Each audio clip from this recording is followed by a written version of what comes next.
রাস্তার ধারে গজিয়ে ওঠা দোকানে খোলা পড়ে রয়েছে মিষ্টি সিঙ্গারা সহ রকমারি সব খাবার। দেখলেই জিভে একেবারে জল চলে আসবে। কিন্তু সেই খাবারের পেছনে লুকিয়ে থাকা আসল সত্যিটা জানলে মুখে তোলার সাহসটুকুও দেখাবেন না। কোনো দোকানে বাসি বিরিয়ানি বিক্রি হচ্ছে, তো কোথাও মিষ্টির দোকানে পচে গিয়েছে মিষ্টি। তবে খাদ্য সুরক্ষা দফতরের আধিকারিকরা হানা দিতেই সব ছবি ধরা পড়ে গেল। দোকানের পেছনে যে কি কাণ্ড কারখানা চলছে তা ফাঁস করে দিল। তা নিয়ে একেবারে হুলস্থুল কাণ্ড।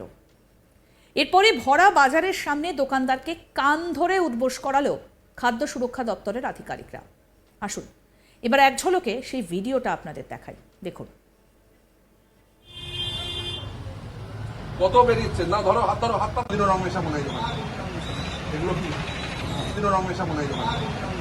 এগুলো কি বাড়িতে ছেলে মেয়ে আছে? এগুলো দিন রং মেশা মনে হয়। এগুলো কি বাড়িতে ছেলে মেয়ে আছে? এগুলো দিন রং মেশা মনে হয়। বীরভূমের আহমদপুরের ঘটনা। সেখানে সাত সকালে অভিযানে বেরিয়েছিল খাদ্য সুরক্ষা দফতরের আধিকারিকরা। তাতেই ধরা পড়লো একের পর এক গাফিলতি। কারোর দোকানে মিলল বাসি খাবার, কারোর আবার পচা খাবার। কেউ কেউ তো খাবারে ইন্ডাস্ট্রিয়াল রঙের ব্যবহার করছেন। বৃহস্পতিবার সাত সকালে হঠাৎই বীরভূমের আহমদপুরের খাদ্য সুরক্ষা দফতরের আধিকারিকরা হানা দেন। সেখানে বিভিন্ন খাবারের দোকান, প্যাকেটজাত খাবারের দোকানে ঢুকে খাবারের মান খতিয়ে দেখেন। এমনকি ফলের দোকানগুলিতেও হানা দেন তারা। আধিকারিকেরা জানান, খাবারে ব্যবহার করা যায় না এমন রং উদ্ধার করা হয়েছে কয়েকটা দোকান থেকে। কয়েকটা দোকানে মেয়াদ উত্তীর্ণ দুধ, দই, সস, তেল ইত্যাদিরও হদিশ পান তারা। এছাড়াও অনেক দোকানেই খোঁজ নিয়ে তারা জানতে পারেন তাদের ট্রেড লাইসেন্স এবং ফুড লাইসেন্স নেই।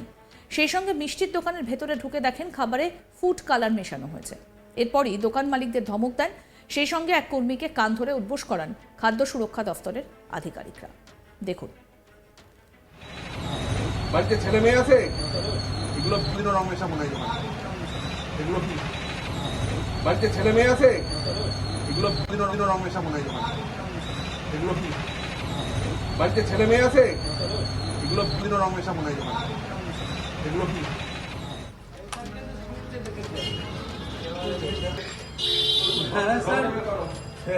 কিছু হবে ওটাকে ফেলে দাও। রং কই, রং কই? স্যার ওইদিকে কিছু নাই, যা দেখবেন এখানে আসুন। সামনে তুমি একটি মিষ্টির দোকানের বাসি মিষ্টি ফেলানো হয়। বেশ কয়েকটা দোকানে থাকা বাসি সিঙ্গারা, জিলেপিও ফেলে দেওয়া হয়। দেখুন সেই ভিডিও। ঠিক আছে, পরিষ্কার করাবো মানে?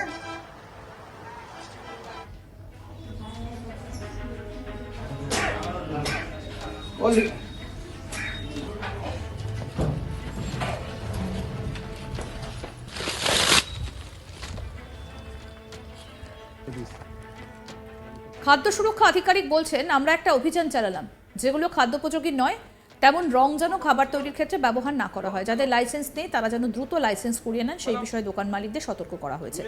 কি বলছেন এক আধিকারিক, শুনবো। আজকে খাদ্য সুরক্ষা বিভাগ স্বাস্থ্য দপ্তরের তরফ থেকে বীরভূম জেলার আমরা আমোদপুরে এসেছিলাম, সাঁইথিয়া ব্লকের আন্ডারে। সেখানে আমরা বিভিন্ন যে রেস্টুরেন্ট বা মিষ্টির দোকান বা পাইকারি দোকান বা রিটেল শপ, যেগুলো মুদিখানা দোকান, সমস্ত দোকানেই আমরা আজকে অভিযান চালাই। সেখানে আমরা আজকে দেখতে পেলাম বিভিন্ন জনের কারোর হয়তো লাইসেন্সটা প্রপার নেই, কেউ হয়তো অবৈধ রং ব্যবহার করছেন, যে রংগুলো খাওয়ার জন্য স্বাস্থ্যের পক্ষে একেবারেই অনুপযুক্ত। কিছু প্রত্যেকটি ক্ষেত্রেই প্রায় দেখা গেছে যে হাইজিন একবারেই মেনটেন হচ্ছে না। তাদেরকে বলা হয়েছে প্রপারলি হাইজিন মেনটেন করতে। লাইসেন্সের ক্ষেত্রেও তাদেরকে কাউকে 7 দিন, কাউকে 15 দিন সময় দেওয়া হয়েছে লাইসেন্স যাতে সঠিকভাবে তারা বানিয়ে নেন, কারণ অধিকাংশ জনেরই লাইসেন্স নেই। এক্ষেত্রে আমরা একটা কথা বলতে পারি যে কিছু দুষ্টচক্র চলছে, যারা কিনা মানুষকে ভুল বুঝিয়ে, ব্যবসায়ীদেরকে ভুল বুঝিয়ে তাদেরকে একটা করে 100 টাকা রেজিস্ট্রেশন করে দিচ্ছে, যেটা হকারদের দেওয়া উচিত। এবং তারা ব্যবসায়ীরা তাদের অনভিজ্ঞতার কারণে বা তারা জানেন না বলে তারা অধিকাংশ ক্ষেত্রেই সেইটা নিয়েই কিন্তু ব্যবসা চালিয়ে যাচ্ছে। তো আমরা সেই হিসেবে যেমন সিউড়িতে করেছি, যেমন সাঁইথিয়ায় করেছি, যেমন রামপুরহাটে দেখেছেন, তেমনি আমোদপুরেও আজকে কিন্তু এই অভিযানটা ফেলা বলতে গেছে বেশিরভাগ ক্ষেত্রেই দেখুন মিষ্টির দোকানের কিছু মিষ্টি যেগুলো বাসি ছিল, সেটা জিলিপি হতে পারে, সেটা সিঙ্গারা হতে পারে। কিছু ক্ষেত্রে চিকেন পাওয়া গেছে, কিছু বিরিয়ানির দোকানে যেগুলো খুব বাজেভাবে সংরক্ষণ করা হয়েছিল, ভাজা চিকেন যেগুলো রয়েছে সেগুলো সংরক্ষিত হয়েছিল, সেগুলোকে ফেলে দেওয়া হয়েছে। যেসব দোকানের লাইসেন্স নেই, তারা ব্যবসা করছে, কিভাবে করছে তারা, এবং আপনারা তাদের করা হচ্ছে না? না, দেখুন, প্রথম কথা হচ্ছে ফাইন করাটা আমার এখতিয়ারের বহির্ভূত, এখতিয়ারের মধ্যে নেই। পশ্চিমবঙ্গে সেই ক্ষমতাটা এখনো আমাদের লাইসেন্সিং অথরিটিতে দেওয়া নেই। মিষ্টির দোকানের মালিক অলোক দাস তিনি কি বলছেন শুনবো। আমার দোকান আমি মোটামুটি যখন ছোট দোকান ছিল খেরের চালে 70 সাল থেকে আমি 10 নেয়া কাপ থেকে চা দিচ্ছি। আচ্ছা, তখন আমার ছোট্ট পাড়া খেরের চালের একটা দোকান ছিল, তখন 10 নেয়া কাপ থেকে চা থেকে আরম্ভ করেছিলাম। এই করতে করতে করতে করতে করতে করতে করতে করতে আজ পর্যন্ত আমি এই পজিশন পর্যন্ত এসেছি। হ্যাঁ, এবার ধরুন আমি খুব কষ্ট করে মানুষ হয়েছি, মানে আমার পেছনে কোনো ব্যাকিং ছিল না, কিছু ছিল না।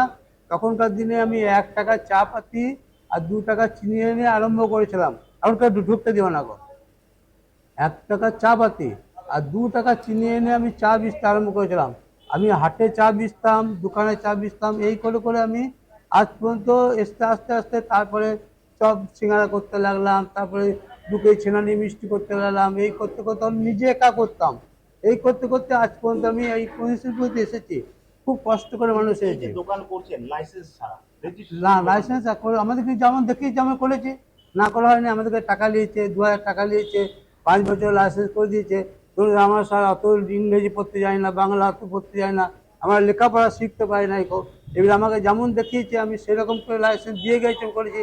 আমার সব লাইসেন্স করা আছে, ফায়ার লাইসেন্স করা আছে, ফুড লাইসেন্স করা আছে, এইচইজি, ইনকাম ট্যাক্স আছে, সব কিছু ট্যাক্স দিই, পঞ্চায়েত ট্যাক্স, প্রফেসর ট্যাক্স সব দেওয়া আছে। এই যে ওনারা তো এসে বললেন লাইসেন্স নেই, তার পাশাপাশি ওনারা যখন আপনার দোকান বললেন ভেতরে দেখি রং পাওয়া গেল, হ্যাঁ, কেমিক্যাল রং, যেটা হচ্ছে বিভিন্ন মানে শিল্প কারখানায় রংগুলি ব্যবহার করে, সেই রং আপনার দোকানে খাবারে মিশিয়ে যেমন সেটা যেমন যে এখন ধরনের খানিকালে ওই মিষ্টি ফিষ্টিতে এই ইয়েতে না হয় কালার টালার না দিলে তো আমি তো খেতে তার দিকে বুঝতে পারি না। সেটা তো ভেষজ রং হ্যাঁ, পাওয়া যায়, কিন্তু এই রং কেন ব্যবহার করছেন? দেখুন এগুলো কখনো কখন দিয়ে দিয়েছে, আমি যে অত জানি না, কিন্তু যাক হয়ে গেছে ভুল, এত পরের দিন হবে না গো। আমাদেরকে আগে যদি বলতো এরকম দিও না, তাহলে আমরা করতাম না, আপনি ভুল জানতেন করতাম। যে ওই রং ক্ষতিকারক? আর স্যার জানতে পারবে, এবার যখন হয়ে গেছে ওটা তো ভুল হয়ে গেছে, যাক গো। যে না, তেল তো ধরুন যে তেল তো ভালো তেল, আমাদের ফেলা করা যায়। হ্যাঁ, ফেলা কি করবো, কার সঙ্গে তর্ক করতে যাবো বাবু। এবার ধরুন যে আমরা ওটা রিপিট করে দিতাম, চপ ভাজের তেল। এবার ধরুন যে দেখুন, আরও আপডেট পেতে দেখতে থাকুন আজ তাক বাংলা, সাবস্ক্রাইব করুন, নোটিফিকেশন পেতে বেল বাটন অপশন প্রেস করুন, হোয়াটসঅ্যাপে ফলো করুন আজ তাক বাংলা।